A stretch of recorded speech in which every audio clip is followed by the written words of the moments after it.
감사원이 용산 대통령실 이전과 관련해서 공사업체 선정 등에서 관련 법규 위반이 있었다고 결론 내린 것으로 알려졌습니다.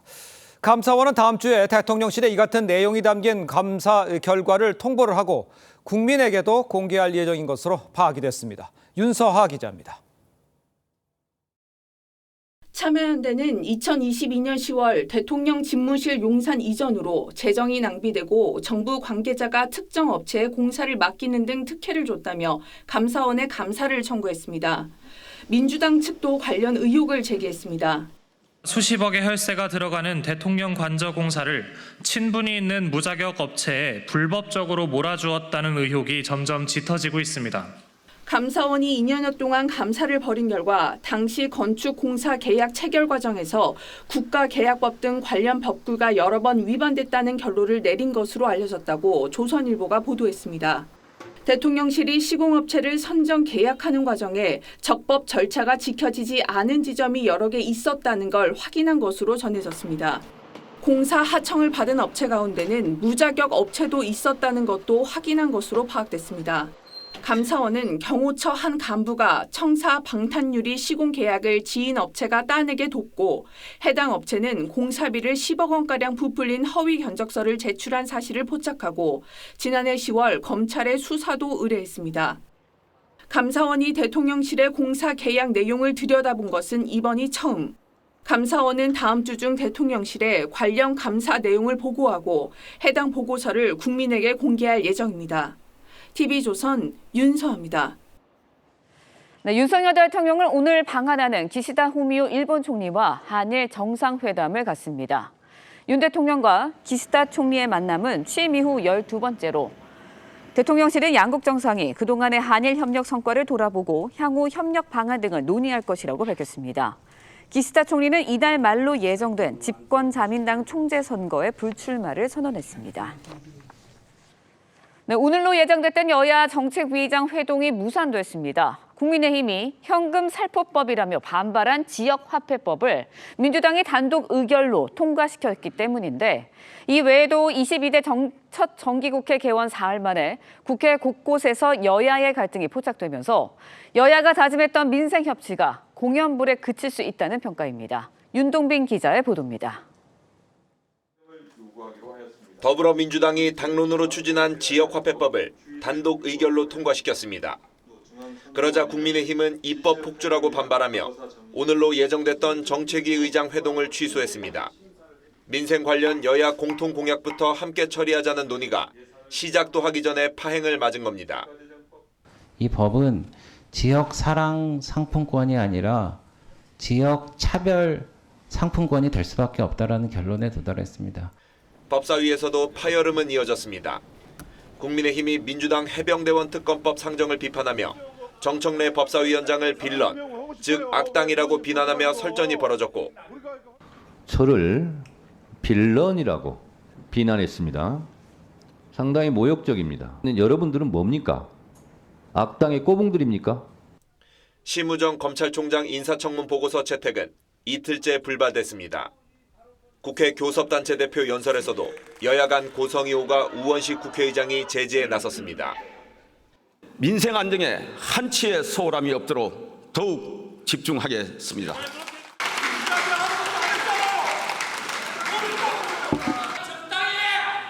잠깐만요. 국민들이 다 지켜보고 있고 또 방청객들이 많이 보고 있습니다.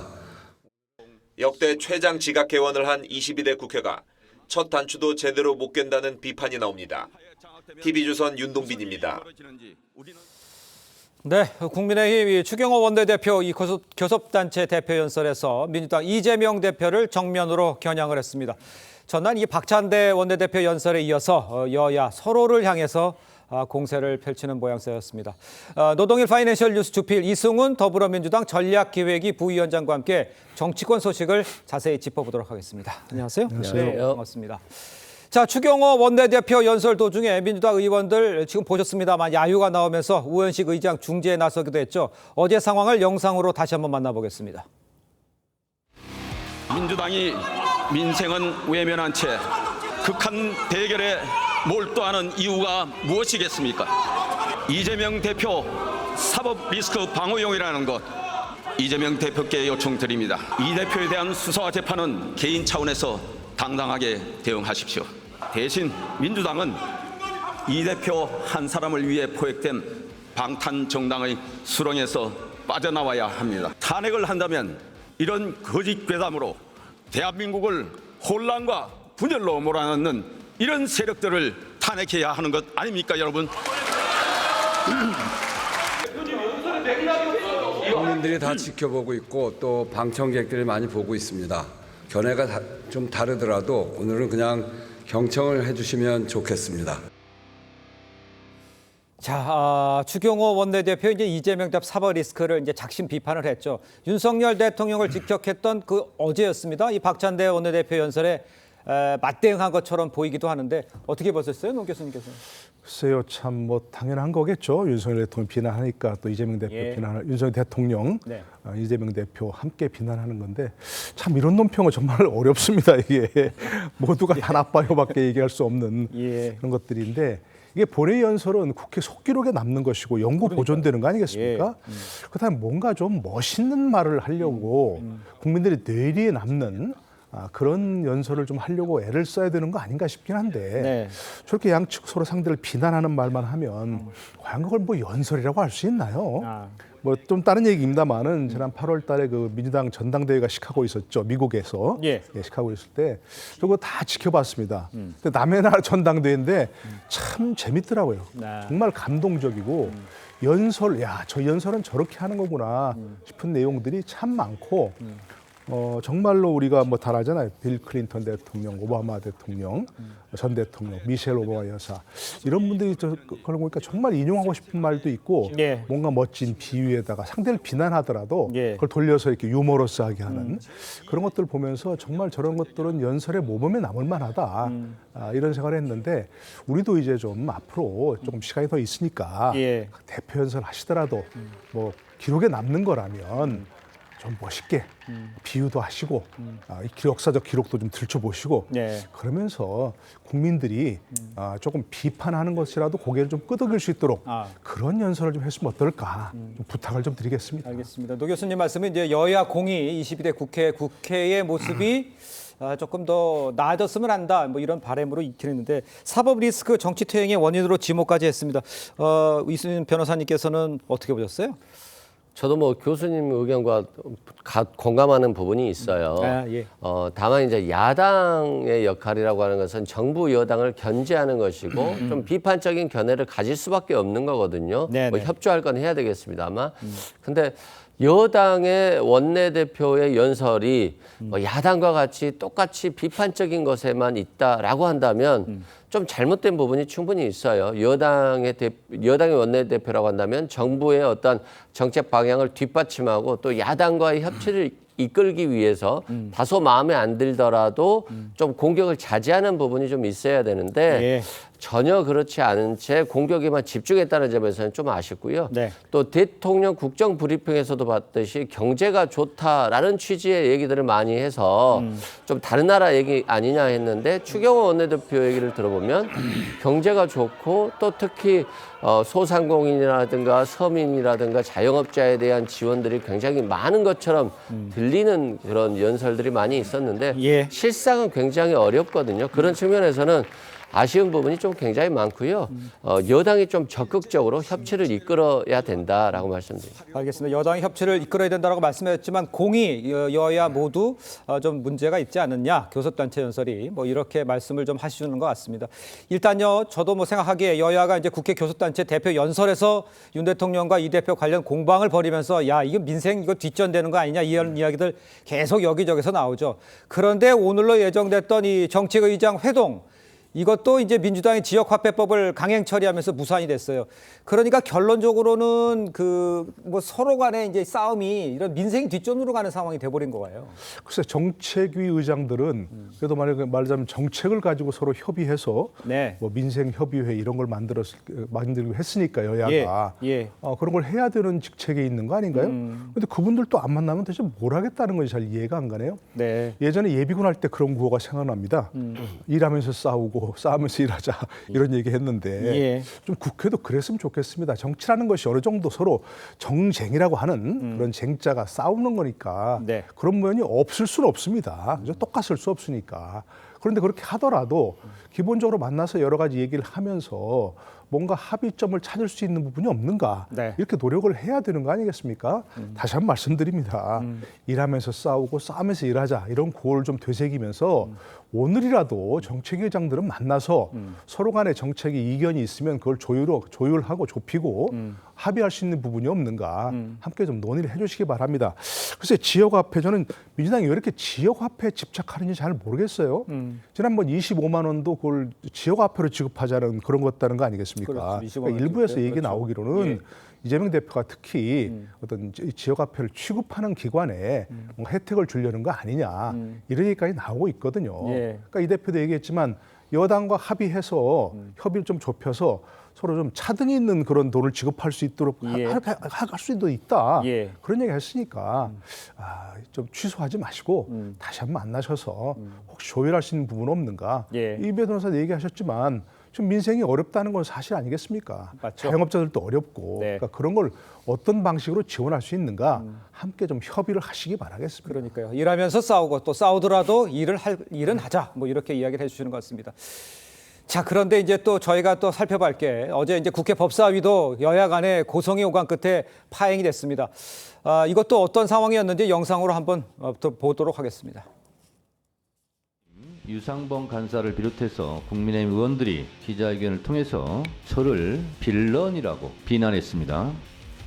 네, 오늘은 빌런 정청래 위원장이 꼼수 정청래 위원장의 모습을 보인 날입니다. 상당히 모욕적입니다. 제가 악당, 악한, 악인, 범죄자입니까? 매우 불쾌하고요. 그런 악당 위원장과 같은 공간에서 회의실에서 회의를 하고 있는 여러분들은 뭡니까? 악당의 꼬붕들입니까? 진정한 대한민국의 지금 악당은 윤석열 대통령 아닙니까? 그렇게 비하하면 안 되죠. 다고 제발 방지 약속해 주시기 바랍니다. 사과하세요. 제가 제3자 같은 본인은 당사자지 제3자가 아닙니다. 국어 교육을 못 받았습니까? 제가 이렇게 모욕적으로 말해요. 그 정청래 법사위원장이 이제 자신을 빌런 악당에 이제 직칭한 것에 대해서 사과를 요구했고 또 여당은 받아들이지 않고 방금 전에 국회 이제 원내대표 연설에 대해서도 저희가 얘기를 했지만 법사위는 여전히 이게 힘드네요. 어떻게 봐야 됩니까? 그렇습니다. 뭐 악당이라는 것들을 막말이라고 할 수 있을지는 모르겠습니다만 이런 말들이 너무 일상화되고 예. 자연스럽게 국민들께 받아들여진다는 것 자체가 예. 굉장히 이제 걱정스러운 시기다 이런 말씀드리고요. 야당도 잘해야 되겠습니다만 여당도 좀 잘하고 정부 여당은 뭔가 법을 만들고 정책을 집행하는 데 있어서 좀 주도적이어야 되는데 최상병 특검법도 이제 국민들이 정말 너무 많이 들어서 지겨울 정도일지도 모르겠는데 예. 이 최상병 특검법에 대해서 한동훈 대표도 그렇고 여당도 그렇고 대안을 제시하고 수정안을 제시해서 좀 합리적인 결론을 내줘야 되는데 그렇지 못한 채 계속 가고 있다는 점, 그 지역화폐법이라든가 민생지원금도 여야가 견해가 다를 수 있는 거잖아요. 경제 정책에 있어서 그렇다고 한다면 뭐 정부 여당 입장에서는 반대만 하지 않고 우리들의 입장은 이런데 이렇게 보면 어떻겠느냐는 수정안과 대안 그리고 그렇게 과거에는 많이 다투면서도 극적으로 타협하는 부분이 있었는데 요즘에는 전혀 없다는 부분에 있어서 좀 많이 아쉽고요. 그런 측면에서 여당의 역할이 좀 부재하다. 그리고 한동훈 대표가 지금 뭐 1대1 여야 대표회담 11년 만에 했는데 정책위 의장과 원내대표 간의 2+2 회동도 취소됐다라고 하는 것 자체가 결국에는 한동훈 대표의 리더십에 상처를 주는 거거든요. 그래서 다소 서로 간의 의견이 다르다 할지라도 여야가 만나는 것 자체 그리고 아까 일하는 것 자체는 회피하면 안 된다. 그것이 국민에 대한 도리다 이런 말씀. 알겠습니다. 여당의 역할이 부재하다라고 얘기해 줬습니다만 지금 싸움에 있어서도 그래도 일을 해야 된다. 뭐 싸우더라도 일해야 돼. 그건 동일하시는 거잖아요. 그렇죠. 알겠습니다.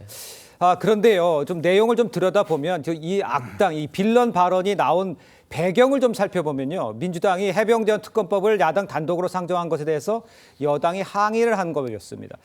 여당은 이제 꼼수 상정이라고 이제 주장을 하지만 정 의원은 이제 반박했어요.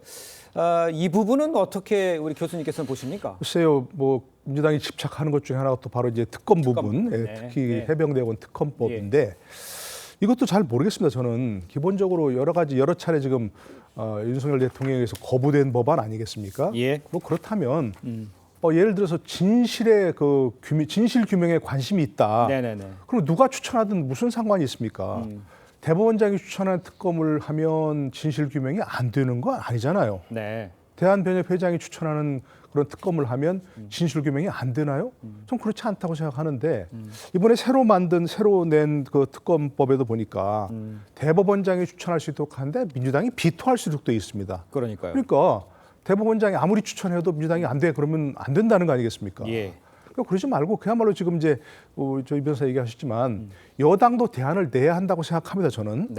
그런데 야당도 그러면 뭔가 합의가 가능한 부분에서 뭐 특검법을 제안하고 그걸로 해서 진실 규명하자 이렇게 생각한다면 그걸 거부하는 여당이 정말 명분이 없는 그런 상황이 되는 거 아니겠습니까? 저는 여당도 한동훈 대표가 그랬다는 거 아니겠습니까? 이재명 대표 만났을 때 당내에서 논의 중이다. 그랬으니까 그럼 얘기를 해야죠. 당내에서 논의를 통해서 공수처 수사가 끝나면 우리도 발의하겠다든지 입장을 밝혀야 되는 거죠.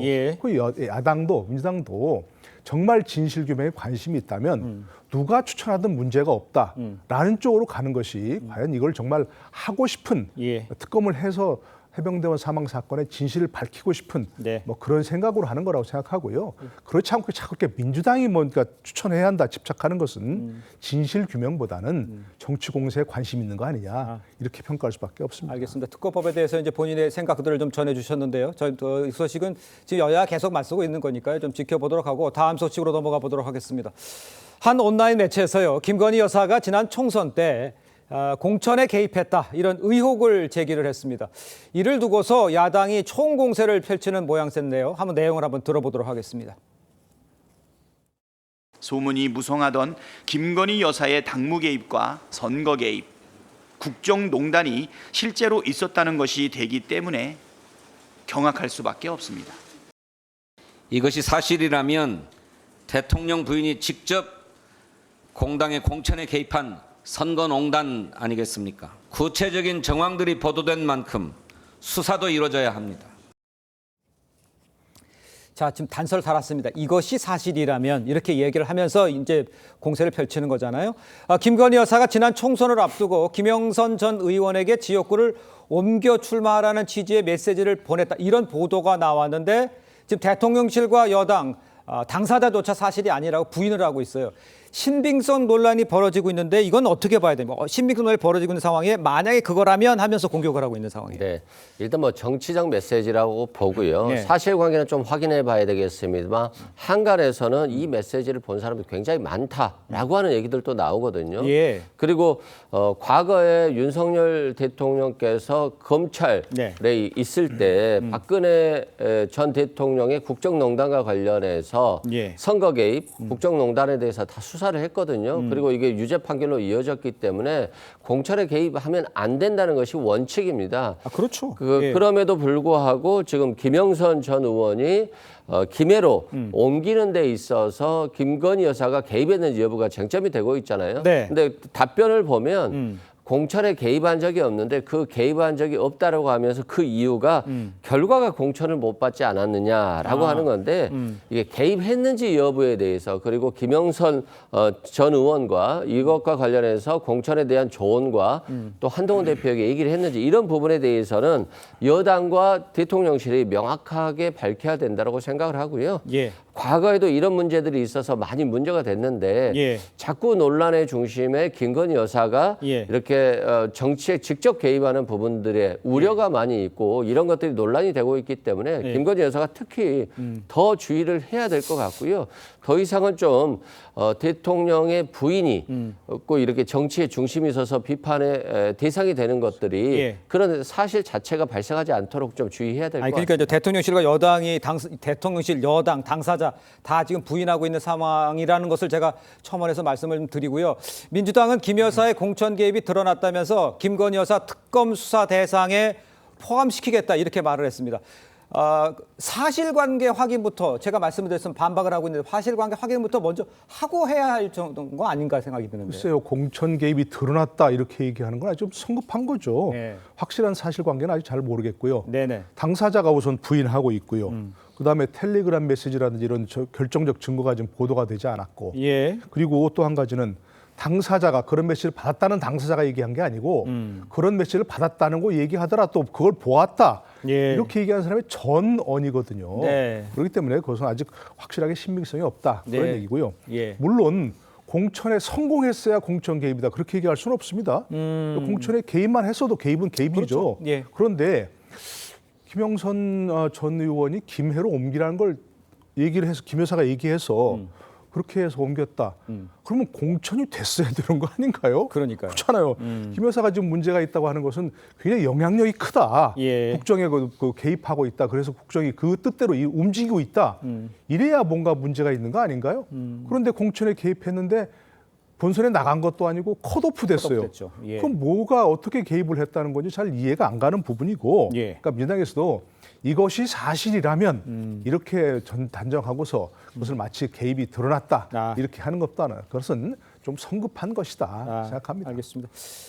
여기에 더 덧붙여서 개혁신당 이준석 의원이요. 본인도 의혹에 대해서 들었지만 완결성이 떨어진다고 봤다면서 선의의 조언일 수도 있다는 입장을 밝히기도 했습니다.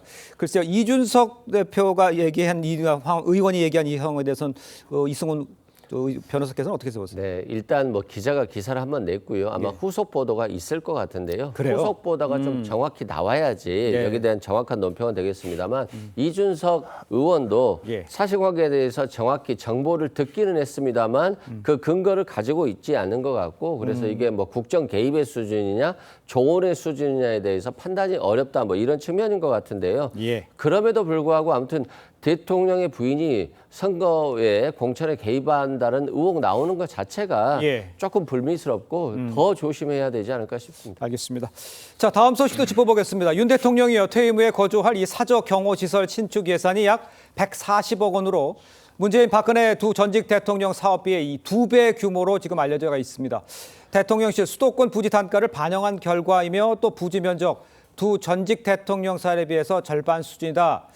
이런 입장을 밝히기도 했는데 교수님께서는 이건 어떻게 이해를 하세요? 글쎄요. 노무현 대통령 때부터 시작해서 사전 모든 대통령 퇴임 시마다 이런 얘기가 나왔었잖아요. 네. 조금 종류는 다르고 네네. 하지만 이제 이런 거 좀 그만했으면 참 좋겠어요.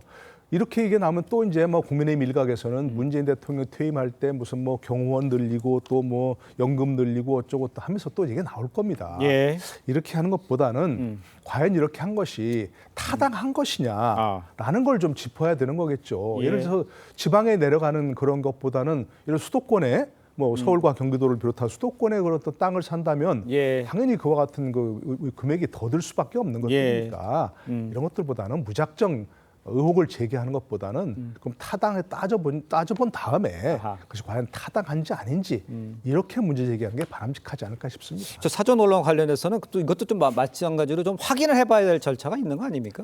뭐 확인은 해봐야 되겠습니다만 예. 뭐 대통령이 경호시설 짓는데 비용이 많이 든다고 해서 여기에 대해서 뭐 솔직히 탓하기는 어려워요. 예. 그건 맞고요. 다만 좀 경제가 어려운 상황에서 전직 대통령들보다 2배 가까운 경호 비용, 시설 업무 비용이 들어간다라고 예. 했을 때 뭐 그렇게 유쾌한 뉴스는 아닌 것 같습니다. 알겠습니다. 자, 오늘 두 분 말씀은 여기까지 듣겠습니다. 고맙습니다. 네, 김건희 여사 명품 수수 사건 수사심의위원회가 오늘 열립니다.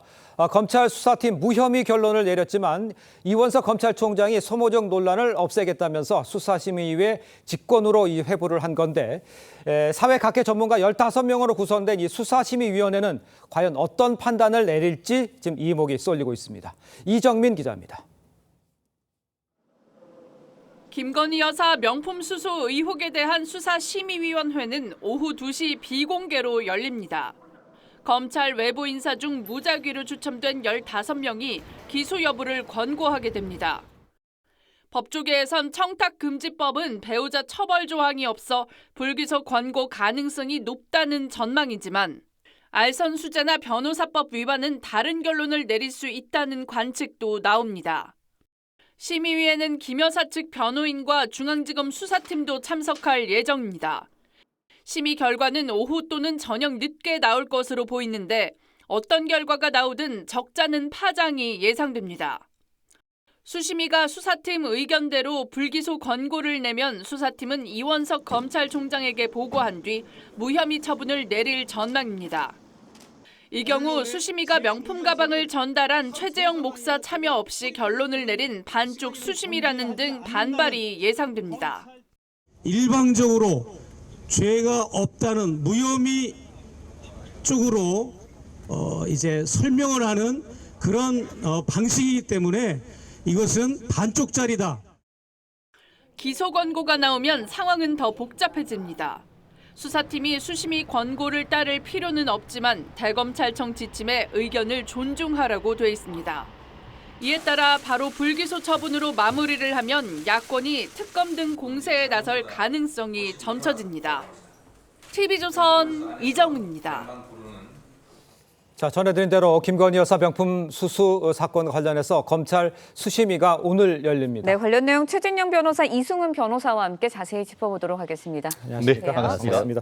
그러니까 재판에 넘길지를 이제 확인해 보는 건데 먼저 이번 수심에서 다뤄질 핵심 쟁점이 뭔지를 좀 설명해 주세요. 그렇습니다. 수사심의위원회는 검찰 수사가 정당했는지를 심의해서 불기소할 것인지 기소를 권고할지를 결정하는 것 아니겠습니까?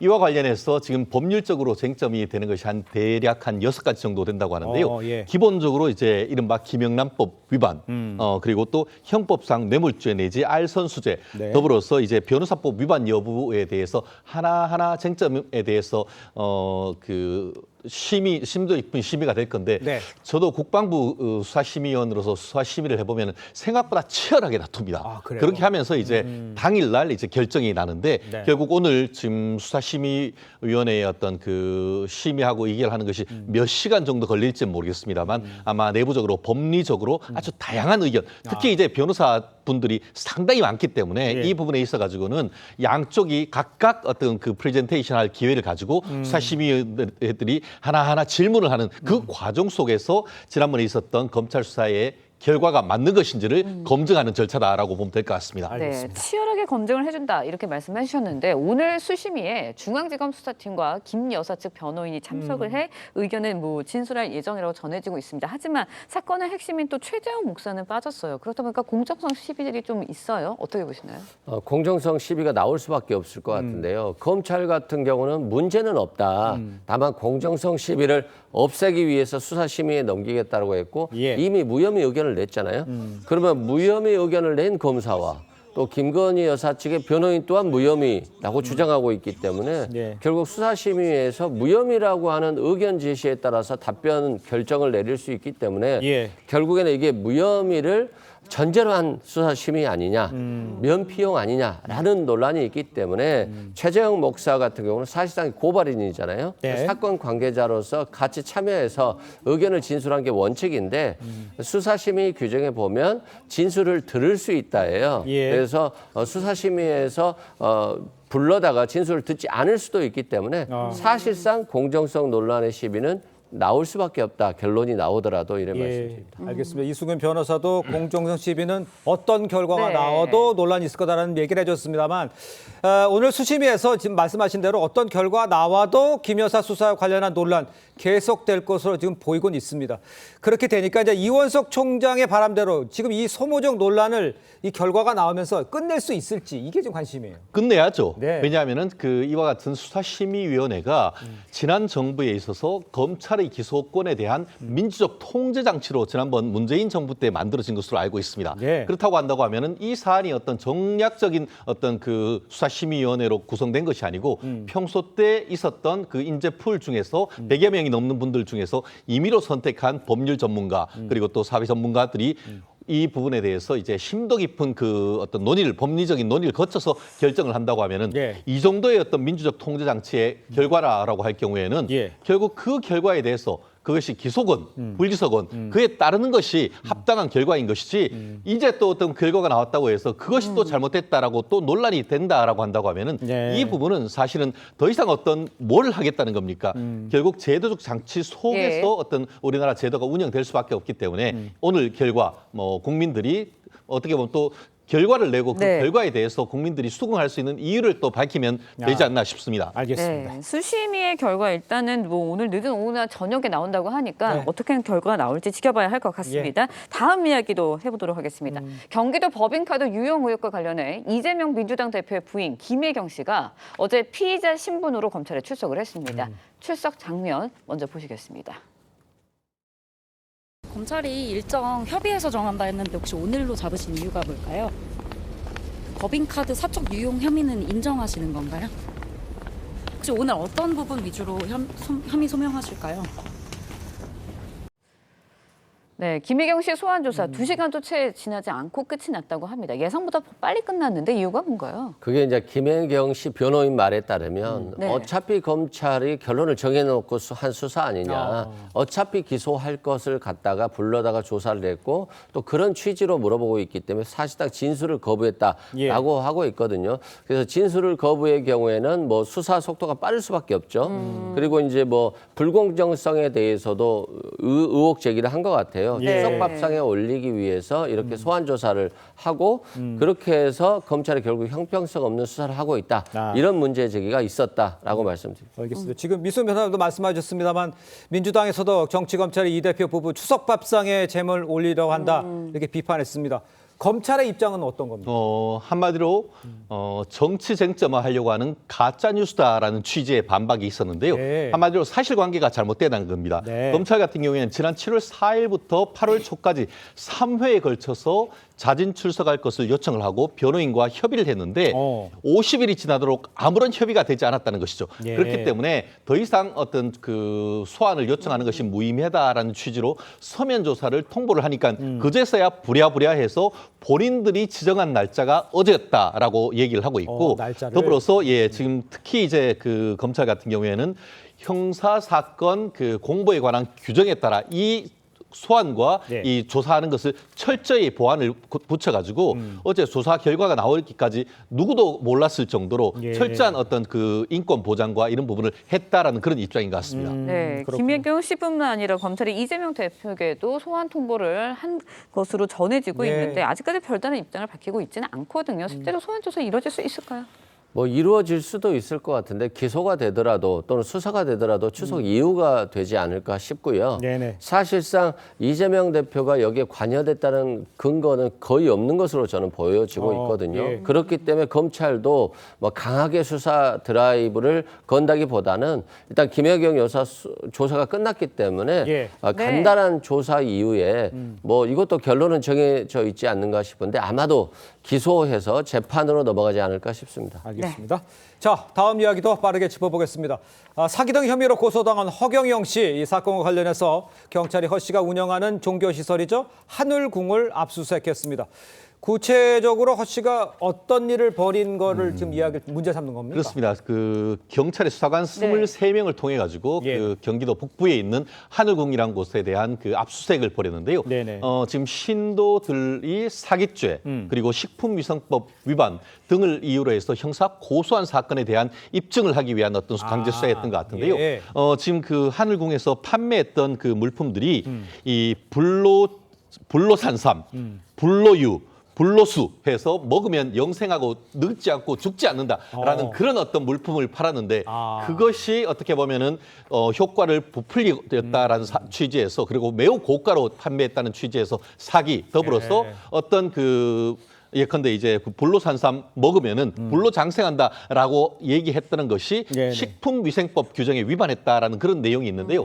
그것 이외에도 어떻게 보면은 그 성추행을 했다든가 다른 여러 가지 종합적인 지금 수사에 쟁점이 있기 때문에 이 부분에 대해서 좀 수사 결과가 주목을 받는 것 같습니다. 사기 혐의네요. 네, 그렇습니다. 알겠습니다. 네, 들으신 것처럼 허경영 씨 측 최근에 이제 이른바 불로수라는 사업을 벌이고 있다고 합니다. 어떻게 판매를 하고 있는지 관련 영상 먼저 보고 이야기 이어가겠습니다.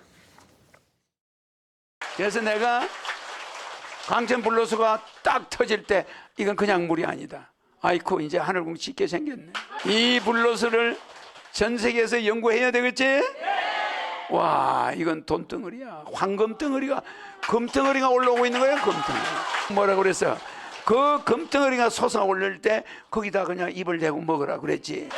나는 여러분이 건강해지고 좋아지기를 더 바라지. 소스에다 대고 먹으면 그게 어마어마한 광천 불로수의 그 기운이 그대로 몸으로 들어와 버려요. 네, 불로수라는 건 뭐 등장을 했는데 종교와 사기 혐의, 수사기관이 어떻게 입증을 해야 할까요? 일단 불로수 뭐 이런 것들 늙지 않는다 또는 뭐 죽지 않는다 이런 것들이 있잖아요. 이거 자체가 일단은 거짓말이잖아요. 그러니까요. 그러듯이 이 물에 있어서 정말 얼마나 좋은 성능이 있을지 이것들을 과학적으로 좀 입증을 해야 되는데 그게 안 된다라고 하면 터무니없이 비싼 가격으로 그렇게 거짓말을 해서 팔았다. 사기가 된다거나 또는 허위 과장 광고를 통해서 식품위생법 위반이 될 것 같고요. 이 부분에 대해서도 얼마나 허위인지 과장한 건지 아니면 터무니없는 거짓말까지 한 건지 여기에 따라서 사기 또는 식품위생법 위반 성부가 결정될 것으로 보여집니다. 알겠습니다. 자, 오늘 말씀은 여기까지 듣겠습니다. 고맙습니다. 고맙습니다. 네, 지난달 인천 교동도 귀순은 아들과 아버지 부자의 이 동반 귀순 시도였고 아들은 귀순을 했지만 아버지는 끝내 넘어오지 못한 것으로 확인이 됐습니다. 네, 당시 아버지는 급류에 휩쓸려 숨졌는데 상위 군인이었던 것으로 알려졌습니다. 북한에선 특별 우대를 받는 신분인데 탈북을 감행한 것이어서 우리 당국은 북한의 식량난이 심각한 것으로 파악하고 있습니다. 황정민 기자의 보도입니다. 지난달 8일 인천 교동도로 북한 주민이 귀순했습니다. 당시 북측 해안에서 헤엄쳐 내려오는 모습은 우리 군 감시 장비에 점 2개로 포착됐었습니다. 북한 성명 불상자 2명이 귀순을 시도했다고 하는데 맞습니까? 며칠 뒤 서해로 이어지는 한강 하구에 시신 한 구가 떠내려왔습니다. 다름 아닌 귀순자의 아버지였습니다. 한강 하구 남북 중립수역에 물이 빠진 틈을 타 아들과 함께 탈북을 시도하다 물에 휩쓸렸고 끝내 주검으로 돌아온 겁니다. 우리 당국은 귀순한 아들에게 아버지 신원을 확인한 뒤 함께 장례 절차를 치른 것으로 전해졌습니다. 숨진 아버지는 북한에서 군사복무 중 2다리를 잃고 의족을 찬 상위군인, 북한식 명칭으로 영해군인이었습니다. 북한은 이들을 특별 우대한다며 결혼도 장려합니다. 그와 그의 아내에게 대를 두고 길이 도날 사랑의 선물과 높은 국가 수훈도 안겨주시고 온 나라가 다 알도록 내세워 주시었습니다. 정부 당국 관계자는 영해군인조차 굶주리다 탈북을 결심할 만큼 식량난이 심각한 상황이라고 말했습니다. TV조선 황정민입니다. 푸틴 러시아 대통령이 11월 미 대선에서 민주당 후보인 해리스 부통령을 지지한다고 공개적으로 밝혔습니다. 그동안 트럼프 후보가 푸틴, 김정은 등과 잘 지낸다고 밝혀왔기 때문에 의외라는 반응인데요. 일단 미 대선은 오늘부터 사전투표가 시작됩니다. 이정민 기자의 보도입니다. 블라디보스토크 동방경제포럼에 참석한 푸틴 러시아 대통령. 국제문제 토론을 하며 미 대선에서 민주당 후보인 카멀라 해리스 부통령을 지지한다고 밝혔습니다. Был действующий президент господин Байден, вот он его сняли с гонки, но он рекомендовал всем своим сторонникам поддержать госпожу Харрис. 트럼프 전 대통령이 재임 당시 러시아에 많은 제재를 부과했기 때문이라고 그 이유를 밝혔습니다. 그동안 트럼프 후보는 푸틴 대통령, 김정은 북한 국방위원장 등과 좋은 관계라고 주장해 의외라는 반응이 나옵니다. Putin respected us. President Xi of China respected us. Kim Jong-un of North Korea respected us. 미국 대선은 오늘부터 우편 투표와 사전 투표가 시작됩니다. 북부 경합주 노스캐롤라이나를 시작으로 47개 주와 워싱턴 DC, 괌 등 자치령에선 사전 투표가, 엘라바마와 뉴햄프셔 등 3곳에선 제한적 부재자 투표가 열립니다. 최근 경합주에서의 초박빙 판세가 예상되는 가운데 오는 10일 해리스 트럼프의 첫 TV 토론과 18일 성추문 입막음 돈 재판 관련 트럼프의 형량 선고가 사전투표 기간에 예정돼 승패를 가를 주요 변수로 점쳐집니다. TV조선 이정우입니다.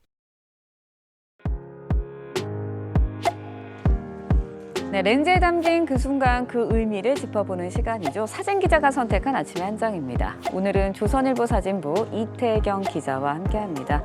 안녕하세요. 오늘 아침에 볼 사진 어떤 건가요? 네, 서울의 한 대학에서 다인 퍼포먼스가 펼쳐지고 있는데요. 무슨 사연이 있는지 현장 모습 사진으로 만나보겠습니다. 요 며칠 대학 캠퍼스의 사이렌 소리에 맞춰 들어놓은 학생들의 모습을 볼 수 있었는데요. 오는 7일에 열리는 기후정의 행진을 앞두고 학생사회의 관심을 촉구하기 위한 행동입니다. 이 퍼포먼스는 서울 시내 주요 대학에서 이어졌는데요. 점점 더워지는 여름, 이렇게는 살 수 없다 하고 적힌 문구를 보고 있으니 큰 공감이 갑니다. 네, 기후 문제 정말 심각한데요. 집회 방식이 신선하다라는 생각도 드네요. 네, 그렇습니다. 이 다인 행동은 참가자들이 바닥에 눕는 방식으로 진행되는데요. 기후위기로 인해 생명들이 멸종하는 상황을 상징하는 겁니다.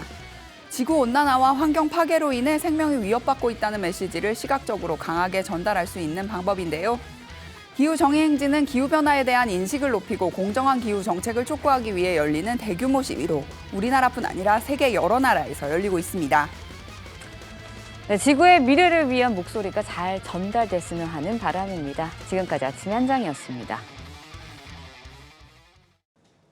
9월로 접어들었지만 여전히 늦더위가 이어지고 있습니다.